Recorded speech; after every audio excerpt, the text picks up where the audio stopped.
Shuttle কূটনীতিতে ব্যস্ত পাকিস্তান। ইসলাম মোহাম্মদ জানিয়েছে, Iran যুক্তরাষ্ট্র দুপক্ষই ফের আলোচনায় বসতে আগ্রহী, তবে তারিখ এখনও ঠিক হয়নি। তেহরান সফর করছেন পাক সেনাপ্রধান আসিম মুনির। আর কাতারে গেছেন প্রধানমন্ত্রী শেহবাজ শরীফ। দুজনই দফায় দফায় বসছেন উচ্চ পর্যায়ের বৈঠকে। এদিকে লেবানন, ইসরায়েল ও যুক্তরাষ্ট্রের আরেক দফা আলোচনা হতে পারে আজ।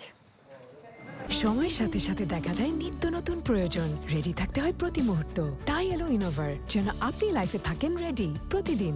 Innova, designed for now. সমর ময়দানে হামলা পাল্টা হামলার উত্তাপ স্থিমিত হয়েছে আপাতত।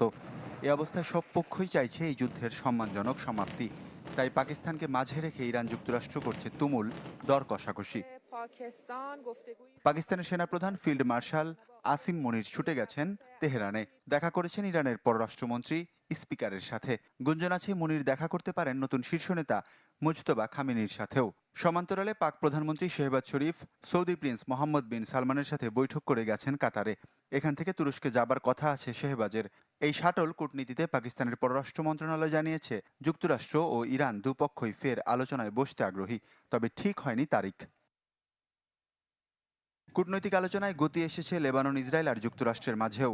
কথা আছে, ইসরায়েলের প্রধানমন্ত্রী বেনিয়ামিন নেতানিয়াহু ফোনে কথা বলবেন লেবানিজ প্রেসিডেন্ট জোসেফ আয়ুনের সাথে। থাকবেন মার্কিন পররাষ্ট্রমন্ত্রী রুবিও।